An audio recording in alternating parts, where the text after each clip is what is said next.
Good Morning Business, le grand entretien. Et notre grand entretien ce matin se déroule à Davos où on part retrouver Christophe Jacubizine qui est avec son invité Pascal Gauthier, le PDG de Ledger. Effectivement, on est à Davos. Alors, on n'est pas au Forum économique de Davos parce qu'il n'est pas encore ouvert. Et puis, parce que notre invité organise une sorte de contre-forum. On va vous expliquer pourquoi. Bonjour Pascal Gauthier. Bonjour. Donc, vous êtes le PDG de Ledger. On a beaucoup d'actualités, effectivement. On va commencer par ça, quand même. Les cryptos, la semaine dernière, semaine historique pour les cryptos avec la légalisation des ETF sur le marché américain.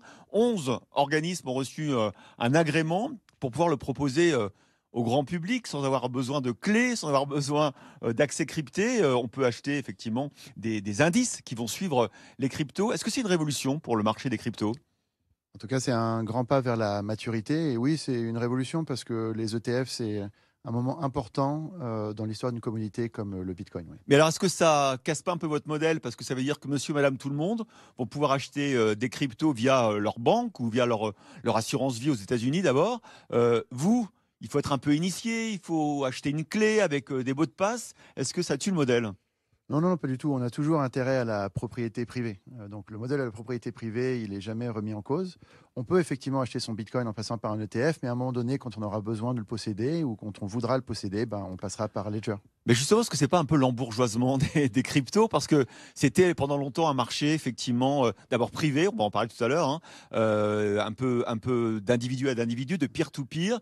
Là, tout de suite, les grandes institutions bancaires vont s'en emparer, vont un peu légaliser. Est-ce que ça casse pas un peu la philosophie originelle des crypto-monnaies ? Écoutez, je crois pas. Je pense que c'est vraiment une démocratisation. Depuis le début d'ailleurs, pour les crypto-monnaies, les bitcoins, on est toujours passé par un exchange, donc quelque chose de centralisé pour pouvoir les acheter et ensuite les déposer sur son ledger. Donc pour nous, en fait, c'est exactement la même chose qui se passe et on pense que c'est vraiment une prochaine vague d'adoption et que tout ça, ça sera très favorable pour l'ensemble du marché. Alors, je vais quand même vous pousser un peu dans vos retranchements. On va parler philosophie justement des crypto-monnaies. D'ailleurs, je le disais, vous n'êtes pas au World Economic Forum de Davos. Vous avez votre propre événement que vous organisez ici à Cluster. L'idée, c'est que vous ne voulez pas quand même que les gouvernements, que les organisations internationales se mêlent en fait d'un marché qui se veut être un marché libre.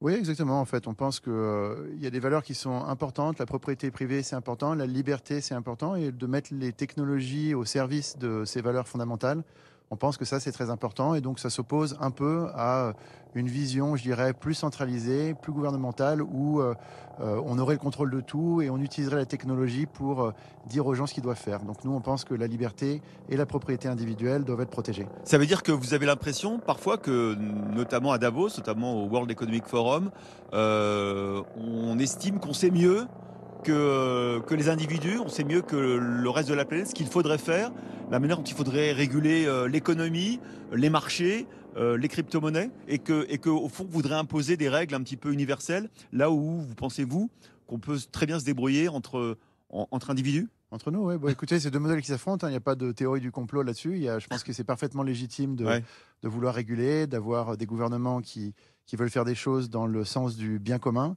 Et nous, on a un point de vue où on dit aussi, attention, les libertés privées, les libertés, c'est important, la propriété privée, c'est important, et les gens peuvent aussi se débrouiller tout seuls. Et Bitcoin, c'est ça.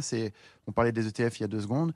En fait, l'ETF, c'est uniquement américain. Le monde entier peut se connecter au Bitcoin et vous n'avez pas besoin d'être américain. Vous voyez ce que je veux dire ? Et donc ça, c'est vraiment la liberté de pouvoir se connecter à un système financier pair à pair, de vous à moi, et c'est notre liberté. Alors, on rappelle ce que c'est effectivement Ledger, c'est la possibilité de détenir en propre ces crypto-monnaies, c'est-à-dire d'avoir une clé qui vous identifie, des mots de passe, il y en a 24 mots alignés, et qui fait que seul vous peut échanger ces crypto-monnaies, alors que la plupart des gens, quand on ne passe pas par ce type de clé, on passe par des plateformes qui finalement sont des intermédiaires, mais qui finalement détiennent aussi le secret, le mot de passe de vos cryptos.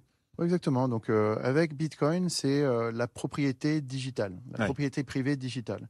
Et la seule manière de garder de manière sécurisée cette propriété privée digitale, c'est via les services type Ledger et les technologies qu'on a inventées, qui sont basées d'ailleurs sur une technologie française, c'est une technologie de carte à puce, et donc on a réutilisé pour le compte des crypto-monnaies. Alors, on pensait que c'était inviolable et qu'on était propriétaire sans pouvoir être dépossédé de cette propriété. Puis il y a eu quand même un petit incident il y a quelques semaines.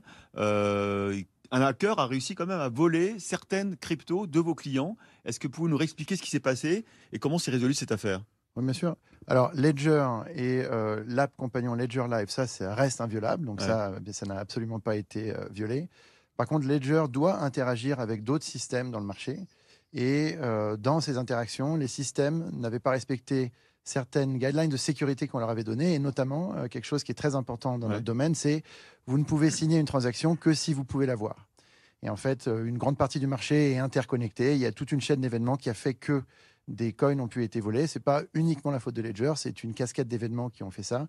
Mais bon, le hack a duré 40 minutes, on est très vite agi. Et puis, en plus de ça, on a remboursé les utilisateurs qui ont perdu de l'argent dans ce hack. Et c'était un tout petit hack, on parle de 600 000 euros. Et 600 000 euros, vous allez les dédommager? Oui, les dédommager, oui. Les dédommager. Bon. On revient quand même à cette, d'abord à vos clés. Il y a eu la clé historique, puis après vous avez annoncé une sorte de carte avec un écran.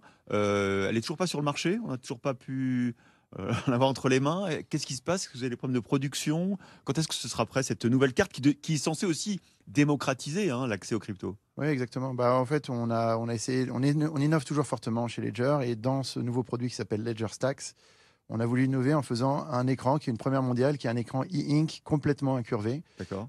Et ça, vous savez, quand vous faites du hardware, parfois il y a des difficultés, un petit peu comme avec le Cybertruck d'Elon Musk. Ouais. Nous, on a notre Ledger Stacks, et donc on a mis beaucoup plus de temps à développer l'écran. On a bon espoir que cet écran et ce produit va sortir là en début d'année.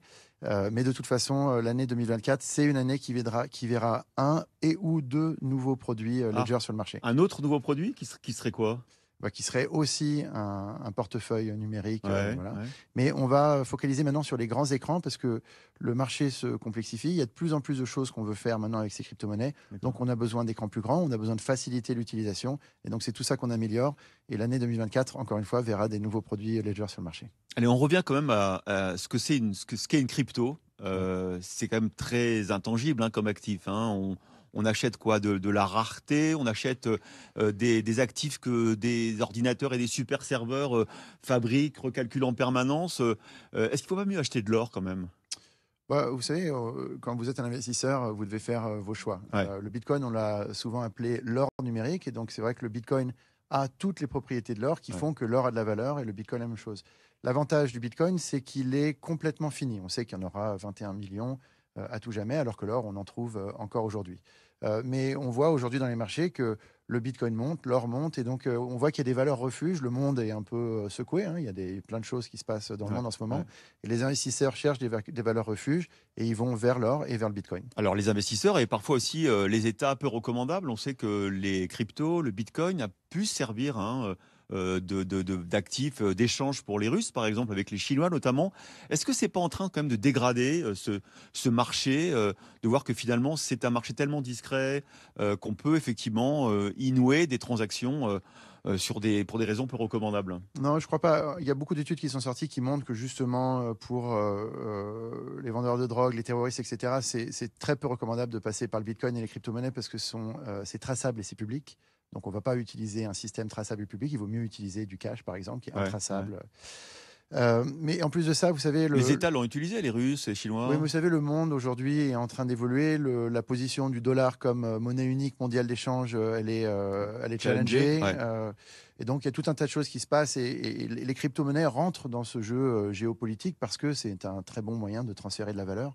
Et donc, de la même manière que les États utilisent parfois leur monnaie comme arme économique, ils vont aussi utiliser tout ce qu'ils peuvent pour pouvoir transacter entre eux. Alors c'est évidemment sans doute l'année des cryptos avec cette déréglementation et cet accès au plus grand nombre. C'est aussi l'année de l'IA. On parle que d'IA.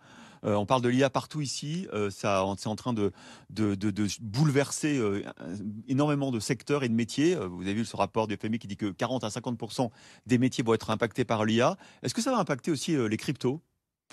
Je pense d'abord que l'intelligence artificielle, c'est l'abondance digitale. Et que la cryptographie, pas simplement les crypto-monnaies, mais la cryptographie, c'est justement l'inverse, c'est-à-dire c'est la rareté. Et on a besoin de la rareté digitale versus l'abondance digitale, le yin du yang, si vous voyez ce que je veux dire. Comment est-ce qu'on va pouvoir faire la différence entre un être humain et une machine en ligne demain? la cryptographie, ça va être quelque chose qui va permettre de prouver son humanité. Vous êtes bien en ligne. humain. C'est Voilà. vrai, carrément. Bah oui. Les C'est actifs. à ça que ça sert, puisque ouais. comme c'est unique, comme ça peut être attaché à vous, etc., vous allez pouvoir prouver que c'est bien vous qui faites quelque chose et pas une intelligence artificielle. Donc je pense que la cryptographie et les crypto-monnaies, c'est le pendant de l'intelligence artificielle. Et ensuite, l'intelligence artificielle, effectivement, elle a un impact sur l'ensemble des sociétés, notamment en gain de productivité. Donc on regarde ça de très près. Oui. Vous nous préparez quand même à un monde un peu fou. Hein. Il faudra des cryptos pour savoir si vous êtes un être humain ou une intelligence artificielle. Ça va très loin tout ça. Hein. Ouais, ça va très loin. Merci beaucoup Pascal Gauthier.